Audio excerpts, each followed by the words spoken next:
नमस्कार, welcome to career 247। मैं हूं प्रशांत धवन। नाउ यहाँ पे आप देख पाओगे ये आदमी आसिम मुनीर आज के समय पाकिस्तान का CDF है, चीफ ऑफ डिफेंस फोर्सेस, और इनकी हाल ही में अजीबोगरीब स्टेटमेंट्स आई हैं रिगार्डिंग इंडिया एंड अफगानिस्तान, जिससे काफ़ी प्रॉपर इंसाइट मिलती है कि पाकिस्तान आने वाले समय में क्या करने वाला है। ये बात एक महीने पहले काफ़ी हद तक क्लियर हो गई थी जब टर्की में अफगानिस्तान और पाकिस्तान के ऑफिशियल्स मिले कि पाकिस्तान ने एक सीक्रेट एग्रीमेंट कर रखा है एक फॉरेन कंट्री के साथ, जिसका नाम ये लोग ले नहीं सकते।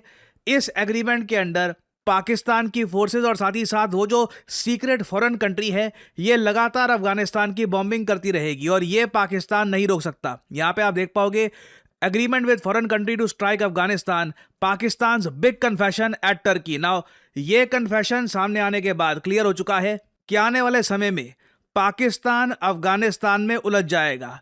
इसके संकेत भी आसिम मुनीर ने अपनी स्टेटमेंट में दिए हैं। बट इंडियन पर्सपेक्टिव से नोट करने वाली बात यह है कि जब बात आई ऑपरेशन सिंदूर की, तब आसिम मुनीर ने यह कहा कि इनको लगा कि उनको ऊपर से डिवाइन इंटरवेंशन कुछ मिली है, इनको एक स्पेशल टाइप की हेल्प मिली है कहीं से जो ये डिस्क्राइब नहीं कर सकते, जिसने पाकिस्तान को ऑपरेशन सिंदूर में बचा लिया। नाउ इंडियन सोशल मीडिया पर इस स्टेटमेंट का मजाक उड़ाया जा रहा है क्योंकि जब आसिम मुनीर ने कहा कि वी फेल्ट इट, हमने महसूस किया उसको, तो कई इंडियंस ये कह रहे हैं जो आपने महसूस किया ना, वो जो ब्रह्मोस गिर रहे थे उसे जब धरती हिल रही थी वो आप लोगों ने महसूस किया, उसके अलावा कोई और बचाने के लिए नहीं आया आपको। बट इंडियन पर्सपेक्टिव से ये जानना काफी इंपॉर्टेंट है कि आज के समय पाकिस्तान का सबसे ताकतवर आदमी, जिसने बेसिकली पाकिस्तान को एक शैडो डिक्टेटरशिप में लाके खड़ा कर दिया है, ये अफगानिस्तान और इंडिया से रिलेटेड क्या कमेंट्स कर रहा है, क्योंकि इससे काफी हद तक आप कह लीजिए रीजन में आने वाली जो कॉन्फ्लिक्ट्स हैं उनका भी पता लगता है ना। जो ये स्टेटमेंट है आसिम मुनीर की, ये मैं प्ले कर रहा हूं।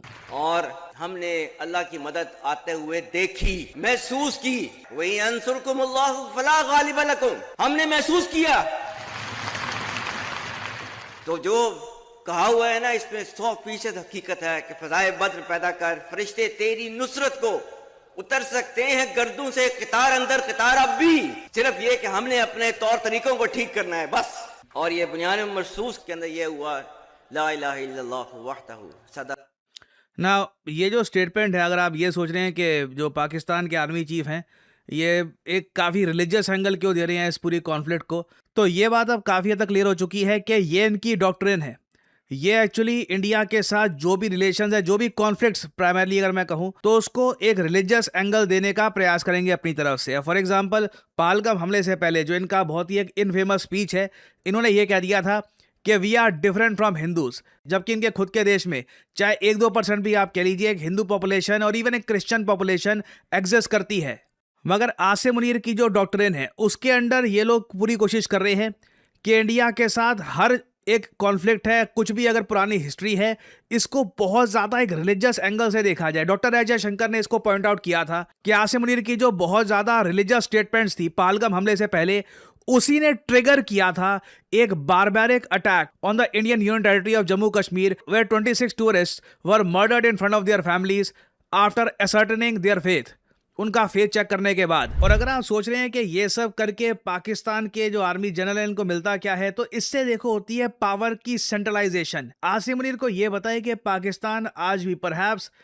दुनिया में one of the most religious countries में से जो है उनमें पाकिस्तान का नाम आता है। लोग यहाँ पे बहुत ज़्यादा रिलीजियस हैं और इन पर अगर कंप्लीट कंट्रोल रखना है ना, तो इनके पास ना सिर्फ governance, military, even religious perspective से भी ना कंप्लीट कंट्रोल होना चाहिए लोगों के माइंड पर। और इसलिए आपने देखा होगा रिसेंटली आसिम मुनीर ने यह भी कहा है कि कल को जिहाद भी अनाउंस करना है या फिर कोई फतवा भी अनाउंस करना है तो उसकी जो अथॉरिटी है ये भी पाकिस्तानी मिलिट्री के पास होनी चाहिए। ये कह रहे हैं कि बेसिकली हम ही आपको बताएंगे कि रिलीजन को भी किस तरीके से आपको देखना है, दुश्मन को कैसे आपको देखना है और कब आपको जिहाद भी अनाउंस करना है। This pretty much gives unlimited power to Asim Munir. किसी भी इस्लामी रियासत के अंदर रियासत के अलावा कोई जिहाद का हुक्म नहीं दे सकता। अतीउल्लाह व अतीउर रसूल व उलुल अम्रि मिनकुम, उलुल अम्र की मर्जी के बगैर, हुक्म के बगैर कोई जिहाद का जो है फतवा नहीं दे सकता। अल्लाह के नबी की हदीस नहीं है कि वो मुसलमान नहीं जिसके हाथ और जुबान से किसी और मुसलमान का नुकसान हो। हमारे पाकिस्तानी जो बच्चे हैं उनका खून जो है अफगानिस्तान के हाथों नहीं बहाया जा रहा। आज जो है वो TTP की तश्कीलें जो आती हैं उसमें से 70% अफगानी होते हैं। ये पाकिस्तान की कुर्बानियों का सिला आपको दिया जा रहा है। ना इंडिया के बाद जो ये आसिम मुनीर ने कमेंट करी है ना अफगानिस्तान के बारे में, ये मैं कहूँगा अफगानिस्तान की सरकार के लिए काफ़ी वरिंग होगी, क्योंकि क्लियर एक इंडिकेशन दी जा रही है कि आसिम मुनीर ने पहले तो ना खुद को पोजीशन कर लिया कि जी मैं बताऊंगा जिहाद कब करना है।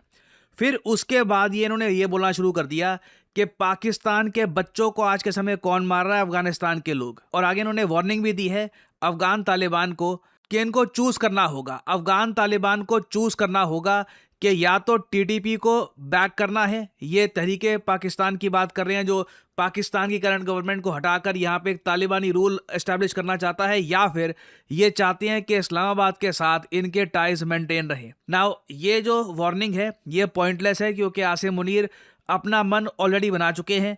इन्होंने अपने लोगों को बोलना शुरू कर दिया है कि देखिए हमारे लोगों को कौन मार रहा है आज के समय, अफगानिस्तान मार रहा है। और फ्यूचर में भी मैं आपको बता दूं पाकिस्तान एक मिलिट्री कॉन्फ्लिक्ट करने का प्रयास करेगा अफगानिस्तान के साथ। ये बात मैं आपको पहले बता चुका हूं कि आसिम मुनीर की जितनी भी तारीफ हुई है, जितना भी ये इनको कहा गया है डोनाल्ड ट्रंप द्वारा कि ये बहुत अच्छे इंसान है, यूएस इसका ऑलमोस्ट आप कह लीजिए अपनी इन्वेस्टमेंट का रिटर्न भी वसूलेगा। ऑलरेडी आपने देखा होगा मार्को रूबियो की वीडियो सामने आई है जहां पे इन्होंने कंफर्म किया है कि हम पाकिस्तान के ऑफर को लेकर बिल्कुल थैंकफुल हैं कि पाकिस्तान अपने सोल्जर्स भेजेगा गाजा में। इस टॉपिक पर मैं एक अलग से वीडियो बना चुका था, बट अब यूएस की भी कंफर्मेशन इस पर आ चुकी है। इधर आप देख पाओगे article, grateful to Pakistan for offer to send troops to Gaza. ये बात यूएस कंफर्म कर चुका है। नाउ इसको लेकर आई थिंक कुछ एक फाइनल एक अनाउंसमेंट आनी बाकी है, और उसके बाद आप देखोगे हजारों की संख्या में पाकिस्तानी सोल्जर्स ये गाजा में भेजे जाएंगे।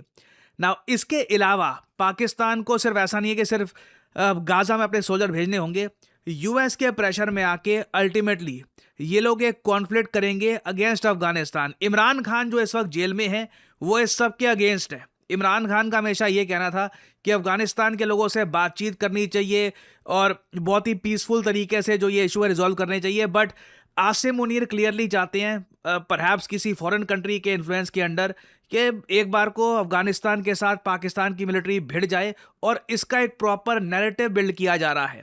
अगर यहाँ पे आप मुझसे ये पूछे कि क्या ये एक ओपनिंग देगा इंडिया को कि हम उससे कुछ करें, देखो जब ये फॉरेन कंट्री जो बोलेगा पाकिस्तान को आप अफगानिस्तान में जो भी करना आप करिए, उस वक्त इस फॉरेन कंट्री का काफ़ी आप कह लीजिए इंसिस्टेंस होगी इनकी इंडिया को भी कि आप प्लीज़ अब आप शांत रहिएगा, आप पाकिस्तान के अगेंस्ट कोई ऑपरेशन फिर से स्टार्ट मत कर देना। वो देखना होगा कि इवेंचुअली यहाँ पे होता क्या है। बट 2026 में बिल्कुल आप देखोगे पाकिस्तान की मिलिट्री स्ट्रेच होने वाली है, चाहे इनकी कमिटमेंट्स हो सऊदी अरेबिया में, फिर गाजा में, ईरान में भी जब इजराइल अटैक करेगा तब भी आप देखोगे पाकिस्तान यूएस का सपोर्ट करने वाला है।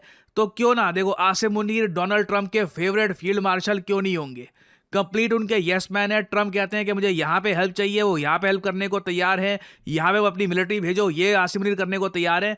सो आने वाले समय में मेजर डेवलपमेंट्स होने वाली है। आसिम मुनीर ऑफ कोर्स अपनी तरफ से प्रयास करेंगे कि पाकिस्तान में इनके अलावा किसी के पास भी किसी भी टाइप की पावर ना हो, कंप्लीट टोटल कंट्रोल इनके पास हो, तभी जो इनको दिए गए हैं मिशन यूएस द्वारा इनको ये प्रॉपरली अकॉम्प्लिश कर पाएंगे। और फाइनली यहाँ पे आप लोगों से मैं एक क्वेश्चन पूछूंगा। क्वेश्चन यहाँ पर यह है कि हियान आइलैंड्स ये आज के समय काफ़ी न्यूज़ में है क्योंकि यहाँ पे बना दिया गया है एक फ्री ट्रेड पोर्ट। जी हाँ, फ्री ट्रेड पोर्ट, ये एक नया कॉन्सेप्ट है।